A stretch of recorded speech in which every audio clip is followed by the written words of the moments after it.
And I gotta say, no one can say they are surprised by any of it. Michelle Goldberg is an opinion columnist for the New York Times, and she joins me now. I have been struck, I mean, one of the problems with Trump, and again, covering him for 12 years at this point, right, is that, like, in some ways, a lot is happening, but nothing ever changes, right? It's just always sort of the same story. And so I'm sort of loath to do this because at one level, maybe the path is just it all continues. There seems something different in the last few months to me about the artifice being dropped. Yeah. Like, there's no more populist cosplaying. There's no Steve Bannon talking about how this is the new future American first industrial workers. It's just like, he's just going for it. Do you feel that way? Yeah, absolutely. And I think that occasionally you just have to step back because we're marinating in it, that you can occasionally lose sight of just the scale of the corruption, right? I mean, it's like trying to think about, you know, the size of the universe or the speed of light. It's this kind of scale of a thing that you can't, that totally defies the human mind. Yes, it breaks your conceptual architecture. Yeah, exactly. And we have plenty of precedents for this in other countries, but I don't think even, you know, Idi Amin or Vladimir Putin, I don't know that any of them have grafted on quite this scale, maybe Putin. Right. And so again, it's because, you know, at a certain point, kind of billions and millions, they all fade into each other. But I do think it's important to just look at it all at once, because this is, like you said, it's a man just like absolutely gorging himself at the public trout. And the artifice is gone. I mean, I think this chart is useful because, again, there's so much noise in public opinion data, and you're always wondering, like, are people getting this? Are they seeing this? So this is Trump 1, Biden, and Trump 2. And the bottom one you see there is Trump 2. And he starts higher than Trump 1, and he's fallen further. He's now below, this is just the YouGov polling, but he's now below Biden. He's below Trump's first term. And I was thinking about the campaign and, like, all the shticky cosplay stuff of, like, I'm a McDonald's worker, I'm a sanitation worker. Like, there was this performance that's just now, that feels gone.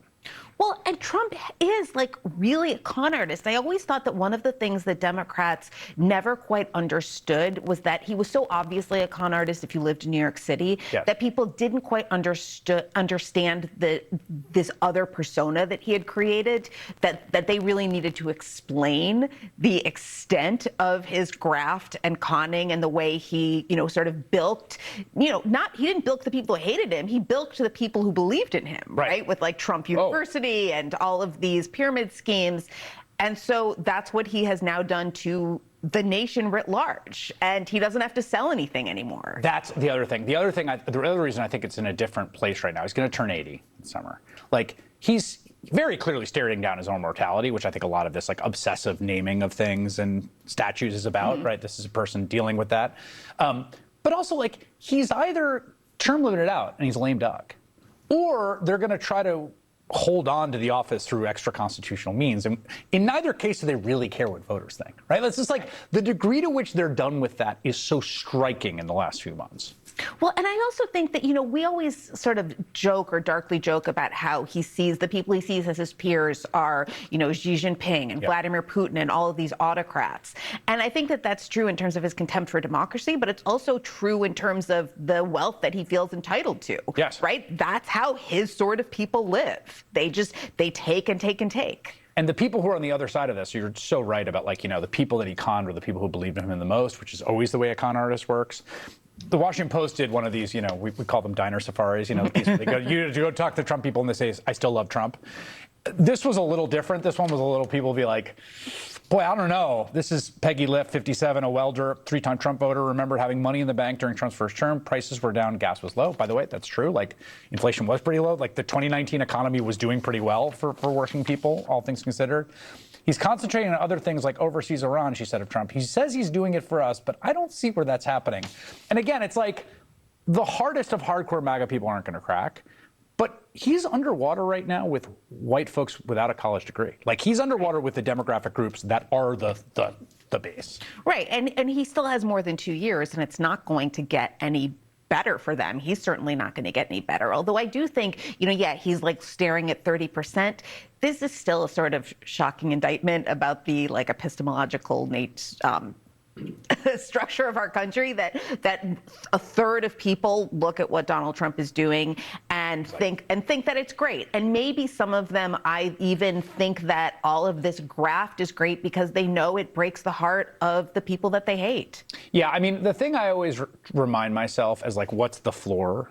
Right, in public opinion, is that like one of the biggest blowouts ever is like in 32 FDR wins 60-40 basically, right? So like even when you've got like the Depression and this like, you know, the Hoover is just completely screwing everything up, it's still 40%. Like, to get down to like actual 30s, you know, we saw George Bush have the financial It's a different thing when someone's like really spitting in your face and using your tax money. I mean, I saw a story today about him appropriating, or the administration appropriating money to cover some Pegasus statues with gold leaf, right? Where he's like literally kind of gilding everything. I mean, and it's this like is truly tens Marie of millions Antoinette. of dollars that is being poured from, it's from the Parks Department, from the user fees, right? When you pay to go to the park, that is being used for these coffers that he's using for that kind of stuff because it's an easy pot to dip into.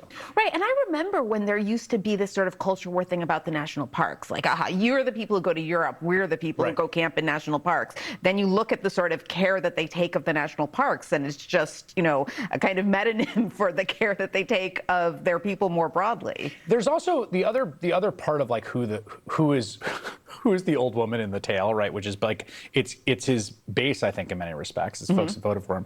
It's also the Republican Party, right? Like, you know, there's look at John Cornyn. Exactly, right? Like John Cornyn is the woman in the tale, right? Like getting bit in the face while he's like, it's fine.